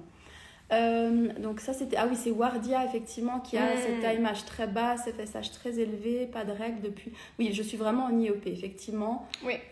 Et ça on essaye aussi de travailler avec vous. C'est vrai que comme vous l'avez dit, c'est une situation qu'on n'a pas forcément, sur laquelle on n'a pas une visibilité, pas une visibilité, mais en fait on n'est pas sûr en 100% qu'on va pouvoir les résoudre. Mais en tout cas, comme vous avez dit, on a relevé le défi avec vous parce que c'est une collaboration, hein, vous devez aussi beaucoup travailler. Nous, on vous donne peut-être les conseils, mais c'est à vous de travailler. Puis c'est pas si facile, hein, c'est pas une pilule miracle. Et on va essayer de tout faire, en tout cas, pour améliorer la situation. 36 ans, encadrement, donc 10 années, et ok. Ouais. Wadia, je vous ai répondu. Et merci en tout cas de votre confiance. C'est vraiment... voilà. Les cellules souches. Alors, les cellules souches, au niveau... Alors, si on parle des cellules souches, j'imagine qu'on parle justement du PRP, c'est-à-dire vraiment les injections de plasma qui ont pour but justement de booster en fait la prolifération des cellules souches. C'est un biais pour améliorer les cellules souches et on est en train de s'intéresser... moi, je m'intéresse particulièrement à beaucoup d'études sur notamment des micronutriments spécifiques qui jouent un rôle dans la prolifération des cellules souches. Alors pourquoi ? En fait, je me suis intéressée à ça parce que à plusieurs reprises, on a eu des situations de pousse extrêmement difficiles de l'endomètre, c'est-à-dire ces personnes chez qui on n'avait pas forcément d'autres critères d'infertilité, mais une pousse de l'endomètre qui ne se faisait pas et ça faisait suite à plusieurs curetages ou à vraiment des problématiques qui étaient d'ordre anatomique avec vraiment une atteinte de la couche basale de l'endomètre et dans ces situations il y avait déjà eu des PRP, il y avait déjà eu plusieurs choses qui avaient été faites et qui étaient des échecs total et du coup notre perspective c'était de se dire tiens, est-ce qu'il y a des molécules qui ont été étudiées justement pour leurs effets sur les cellules souches? Alors il n'y en a aucune molécule naturelle ou complément n'a été étudiée sur ces effets sur les cellules souches particulièrement de l'endomètre mais sur d'autres systèmes et donc en fait on a quand même mis en place un peu un champ de test de ces molécules. C'est des molécules qui ne sont pas délétères, donc autant essayer. Souvent, ce sont des antioxydants. Voilà.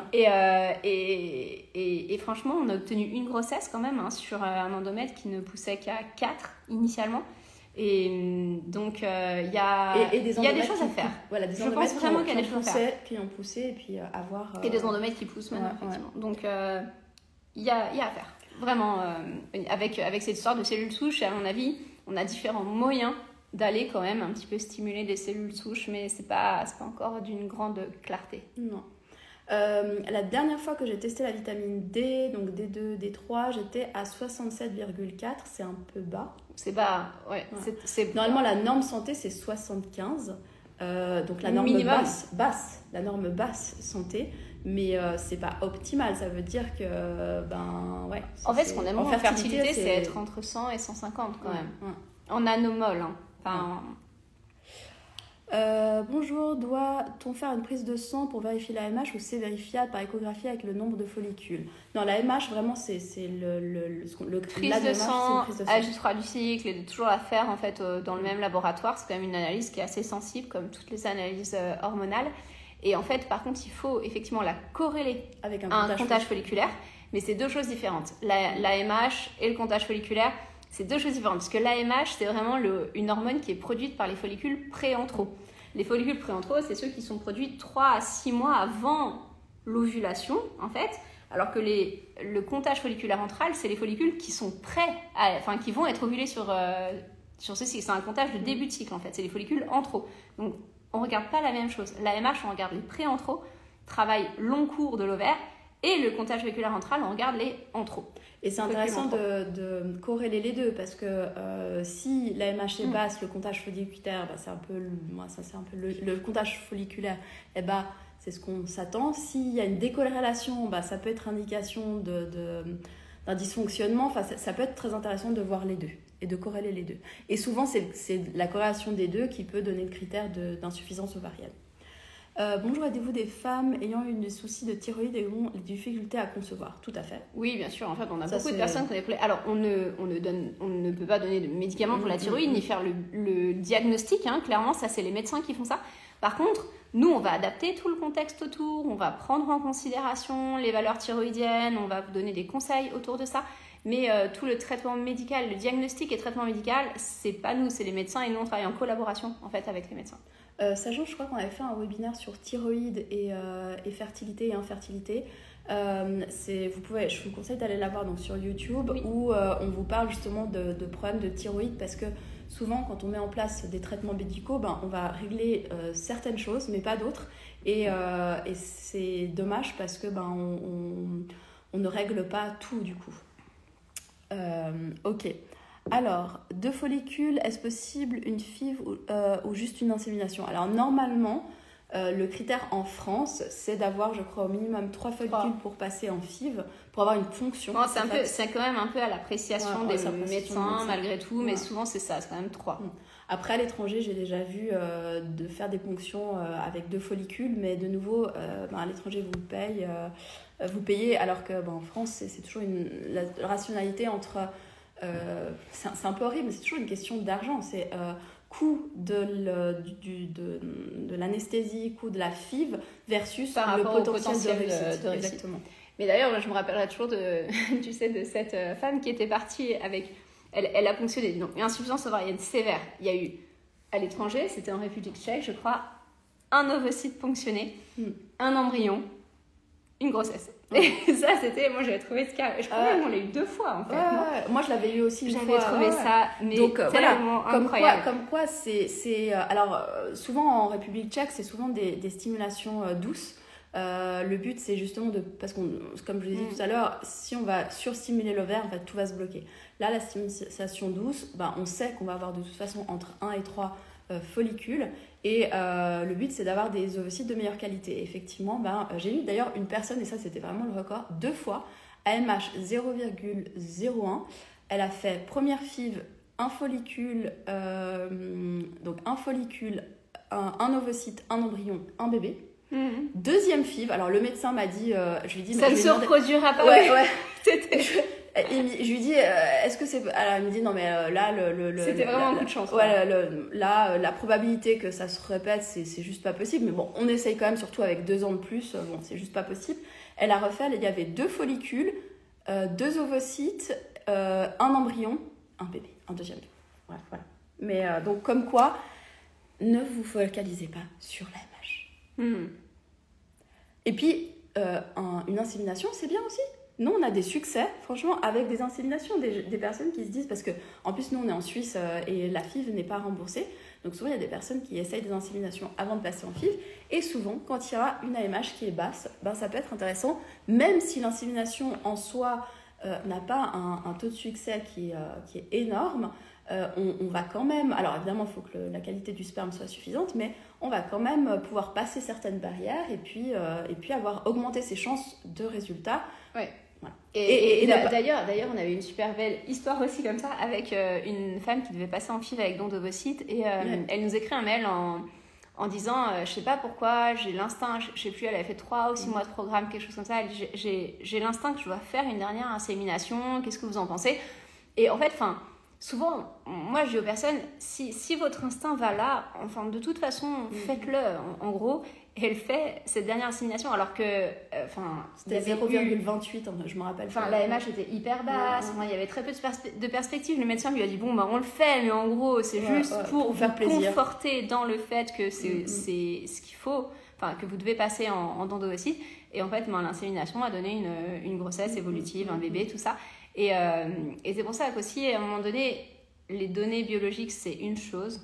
Et je pense que il faut aussi, c'est important, s'écouter. Voilà, faire attention à votre ressenti, vous écouter, tenter une dernière chose si vous avez besoin d'une dernière chose, aller en don d'ovocytes si vous sentez que c'est le moment de passer en don d'ovocytes. En réalité, moi j'ai travaillé très longtemps avec une médecin qui me faisait hyper rire, qui était médecin généraliste et puis qui disait tout le temps, tu sais Virginie, en fait, si tu sais pas ce qu'a ton patient, écoute-le, parce que si toi tu le sais pas, lui il le sait. Et globalement, moi j'ai vraiment retenu cette leçon, c'est-à-dire que souvent, et je conseille ça aussi à notre équipe, souvent je leur dis faites parler les gens, écoutez ce qu'ils vont à vous dire, et à un moment donné, ils vont souvent vous dire faut que je vous dise un truc, vous allez me trouver dingue quand je vais vous dire ça, mais et ce truc-là, il faut vraiment l'écouter. Parce que ce truc-là, c'est leur ressenti interne, c'est le truc qu'ils ont bridé parce qu'ils se sont dit tout le monde va me prendre pour une débile si je dis ça. Et en fait, c'est probablement le truc qui va nous faire avancer beaucoup sur la situation. Et au pire, faites-vous confiance en fait. Et je pense que c'est important aussi parce que sinon vous aurez un regret de ne pas avoir essayé. Et ça, c'est dommage quand même. Et souvent, ça peut marcher. Clairement. Alors, la question, peut-on congeler ces ovocytes dans le but de les utiliser plus tard? Tout à fait. Bon, ça dépend aussi de l'âge. Normalement, on préconise de congeler ces ovocytes avant l'âge de 37 ans. Est-ce que cela va abaisser encore plus l'AMH? Alors, on va dire que d'une manière générale, non, parce que ça ne va pas en fait diminuer le pôle ovarien. Maintenant, ça peut fatiguer l'ovaire et c'est cette fatigue de l'ovaire qui peut baisser l'AMH. C'est pas le fait que vous allez avoir moins d'ovocytes. C'est vrai qu'on a cette croyance de dire chaque stimulation on perd des ovocytes. En fait, vous en perdez tous les mois, stimulation, pas de stimulation. De toute façon, tous les mois on en jette à la poubelle, c'est sûr. Donc faire une stimulation, congeler ses ovocytes, et souvent on doit faire plusieurs stimulations, ça dépend aussi de l'AMH. Ça va pas diminuer votre stock d'ovocytes. Par contre, le fait de stimuler, d'aller en FIV, de se fatiguer, ça peut être une conséquence et baisser l'AMH, mais non. Donc, idéalement, se préparer quand même un petit peu à augmenter les ressources justement des ovaires avant d'aller sur une FIV. C'est surtout sur une STIM, c'est surtout ce qu'il faut faire même quand on va faire une préservation d'ovocytes. Et d'autant plus quand on va préserver ces ovocytes parce qu'il faut que la qualité des ovocytes soit encore meilleure lorsqu'on va congeler ces ovocytes. Que lorsqu'on va fabriquer des embryons. Parce que là, quand il y a un embryon, il y a encore le support du spermatozoïde. Là, congeler des ovocytes, déjà, le fait de congeler les ovocytes sont plus fragiles. Sont beaucoup plus fragiles. La congélation, et ils sont tout seuls. Ils n'ont pas le support des spermatozoïdes. On est quand même bien fait. On est fait pour être à deux. Quoi. Enfin, une conception à deux, en tout cas. La réponse, j'avais jamais entendu dans... Je crois qu'on a des questions là aussi. Ah, ok. Alors, attends, je vais finir ici. Bonjour, une stimulation pour préservation ovocitaire peut-elle diminuer les chances de fertilité naturelle les cycles d'après? Absolument pas. Normalement pas. Ça peut perturber quand même. Une stimulation peut quand même perturber un petit peu les cycles. Ça, c'est clair. Et si ça perturbe les cycles, c'est que c'est souvent un signe des ovaires qui ressentent un peu de fatigue. Donc c'est intéressant d'observer comment ça se passe derrière. Quels sont vos conseils pour un début de PMA pour une FIV ICSI? Alors moi, ce que je vous propose, c'est d'aller sur YouTube. On a d'ailleurs Préparer sa FIV, une vidéo qui s'appelle Préparer sa FIV, où on vous donne les conseils, parce qu'il y en a plein. Et de nouveau, il n'y a jamais de général, de conseils généraux. Faut connaître un peu, c'est important de connaître son profil.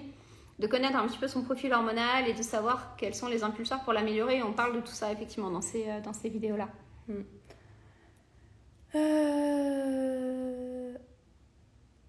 Alors, pour faire baisser la FSH, oui, c'est possible. Maintenant, ça dépend du taux de la FSH, ça dépend depuis combien de temps les règles ne sont plus là. Et c'est, voilà. Mais faire baisser une FSH, on l'a fait des tonnes de fois et on sait clairement que c'est possible.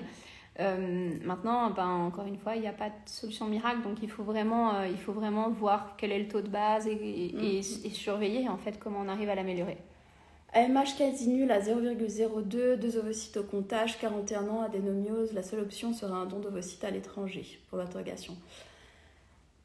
C'est difficile à vous dire. De toute façon, l'adénomyose, il faut la canaliser et canaliser l'état inflammatoire intra-utérin. Même avec un don d'ovocyte. Même avec un don. Donc ça, c'est un travail qui est à faire quoi qu'il en soit, et qui peut améliorer peut-être le travail des ovaires. Et en même temps, moi je pense que il y a l'âge effectivement dont il faut tenir compte, mais un don d'ovocyte, ça repousse les limites de l'âge de toute manière. Donc aller en don d'ovocyte à 41 ans ou à 43 ans, ça fait pas beaucoup de différence. Ça peut être intéressant de se laisser par exemple 3 à 6 mois pour essayer de faire évoluer le contexte à la fois de l'adénomiose, de l'inflammation, de l'immunité, de la qualité ovocytaire et puis effectivement de cet AMH, de la FSH, tout ça, le contexte hormonal, et de réévaluer effectivement le contexte hormonal et d'évaluer si c'est optimal ou non d'aller en FIV avec ses propres ovocytes. Et peut-être plutôt une FIV douce, donc ça peut être intéressant, notamment on a parlé de la FIV tandem qui est une FIV douce, et puis en même temps avoir quand même des ovocytes d'une donneuse au cas où il n'y aurait pas d'ovocytes à ponctionner. Ça peut être une... Donc non, c'est pas la seule option, il y a plein d'autres options. Et de toute façon, améliorer votre contexte, ça sera favorable également pour le don d'ovocytes, parce que l'adénomiose, malheureusement, diminue les chances de l'implantation d'un embryon en don d'ovocytes également. L'adénomiose l'est. Donc il faut vraiment la calmer de toute façon pour le don d'ovocytes, et peut-être que ça va améliorer le contexte général. Exact. 0,05 grossesse naturelle. En fait, on a vu des grossesses naturelles sur une AMH indétectable, à 0,00. Et c'est une femme qui a 2 grossesses actuellement, un bébé déjà né et une grossesse évolutive. Donc, on va vous dire que oui. Encore une fois, pour moi, une AMH très basse, j'aurais tendance à dire même pas peur, quoi. C'est vraiment... Si le contexte, le reste est bien, oui, c'est pas un problème. Et encore une fois, ne retenez pas que ça, parce que si vous retenez que votre AMH, vous risquez de ne pas voir le vrai problème. Et peut-être qu'il y a un vrai problème derrière. Peut-être qu'il y a...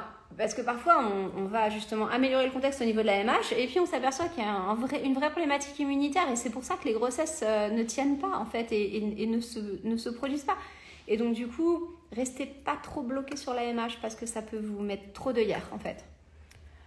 Quelqu'un qui demande à l'inverse comment on fait diminuer une AMH, c'est-à-dire dans le cas où c'était avant, je suis déjà passée aux autres questions. Alors comment on diminue une AMH si elle est trop haute? Tout simplement, déjà on régule une résistance à l'insuline, parce que souvent c'est sous fond de résistance à l'insuline ou d'hyperandrogénie, donc il faut réguler le déséquilibre hormonal, la résistance à l'insuline ou l'hyperandrogénie.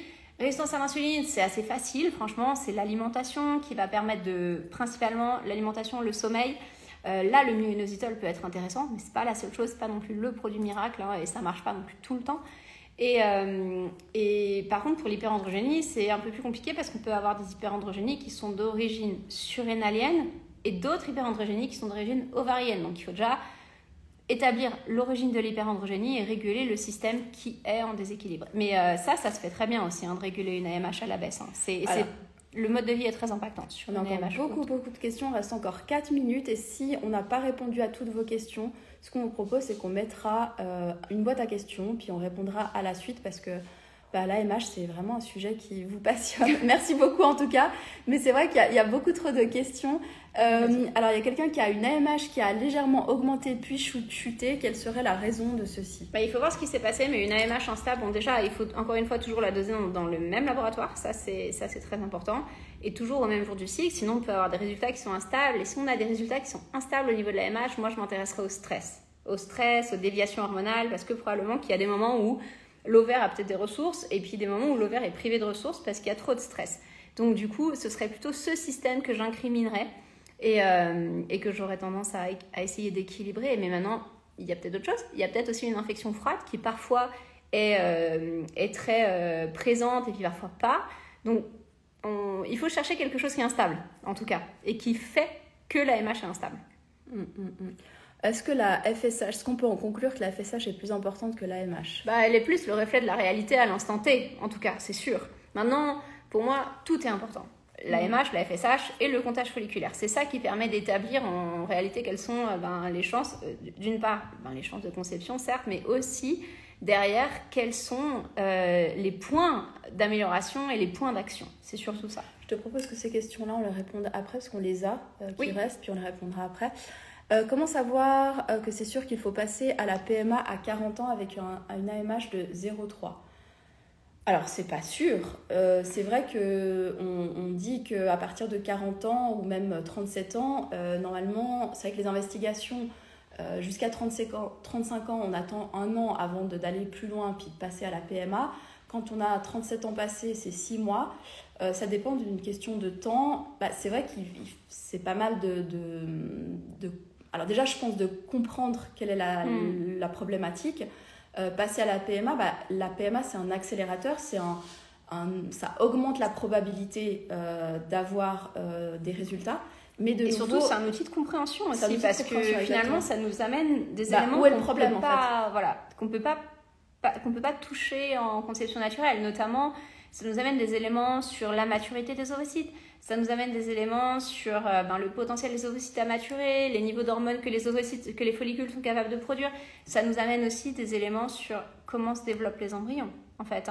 Donc, ça nous amène des éléments en plus, des éléments précieux. Et c'est pour ça que moi, je pense que c'est pas mal d'aller effectivement à un moment donné en PMA. Ça dépend du temps, depuis combien de temps on essaye, tout ça. Mais c'est pas mal d'aller à un moment donné en PMA pour comprendre l'intégralité du contexte, pour le peu qu'on soit en capacité de bien réagir à un traitement de stimulation. Et c'est pour ça que là, le dosage de la FSH est essentiel pour savoir ça. Et notre conseil, c'est effectivement peut-être ne pas partir en PMA seul et plutôt vraiment préparer votre corps. Parce que de nouveau, la PMA, ça augmente la probabilité, ça accélère les processus, mais ça ne règle pas la qualité des gamètes. Et ça, même les médecins de PMA nous le disent. Donc ça augmente la probabilité, donc ça augmente la probabilité de réussir. Par contre, l'amélioration du terrain de vos gamètes, c'est que vous qui pouvez la faire, en fait. Ouais. Je prends la dernière question, puis après on vous propose de poser vos questions qui n'ont pas été posées. On va refaire régulièrement des lives. Voilà. Soyez là, n'hésitez pas à nous poser vos questions à l'avance aussi, parce qu'on les met. On commence toujours par ces questions-là. En général, on poste une boîte à questions avant les lives pour que vous puissiez déjà nous donner les questions que vous avez. D'ailleurs, on peut déjà vous dire que la semaine prochaine, on aura un live sur les fausses couches, parce que ça, c'est aussi une grosse préoccupation. Cette fois-ci, on ira sur YouTube. On varie un petit peu les supports. Comme ça, on est présent sur les deux. Donc, n'hésitez pas, si malheureusement ça vous concerne, de venir. Ah, d'accord, c'est Laurie qui a posté pour... D'accord, merci Laurie. Je ne connaissais pas ton compte. Laurie est une de nos ambassadrices qui est spécialisée en endométriose. Et effectivement, si vous voulez savoir comment nous, on peut comment Fertiline peut vous aider, les programmes peuvent vous aider à améliorer votre terrain, la qualité de vos gamètes, d'être dans une situation optimale pour votre PMA, n'hésitez pas à prendre un appel, un bilan de situation avec l'une de nos collaboratrices. Et c'est vrai que c'est plus Sylvie et Amandine qui sont spécialisées dans l'AMH bas. Juste un endomètre à 6-8, moi ça me choque pas. C'est même bien, surtout en... C'est ok pour un transfert. Surtout en échographie non endovaginale. C'est pas très précis. Et honnêtement, de nouveau, ne vous focalisez pas sur l'endomètre. C'est un des indicateurs. Et soit moi ta fille est issue d'un endomètre à 6,5, non? 6,3. Voilà, j'ai eu 2 grossesses évolutives avec des endomètres en dessous de 6,5. Une que j'ai dû interrompre malheureusement parce que le bébé était mal formé, et une autre qui a ma fille à 8 ans. Donc c'est pas un drame. Maintenant j'aurais certainement pu l'améliorer avec Fertiline parce que Fertiline n'existait pas. Fertiline n'existait pas, et j'ai eu d'autres soucis après, c'est-à-dire qu'il y a eu une restriction de croissance intra-utérin, et fort probablement tout ça ça explique l'endomètre qui était fin, et on aurait pu le régler s'il y avait eu Fertiline. Mais comme quoi, c'est important de se préparer avant pour comprendre pourquoi l'endomètre ne grossit pas. Tu voulais regarder encore ou on laisse... Non, je crois qu'on n'a plus le temps pour les questions. Mais par contre, avec plaisir, pour répondre à vos questions, on va mettre une boîte à questions et puis on y répondra. On la met direct, comme ça on n'oublie pas. Exact. Et puis on est là pour répondre à vos questions. Et merci beaucoup d'avoir été avec nous. Merci pour votre présence. Merci. Et belle journée à vous. Belle journée. À tout bientôt. À tout bientôt.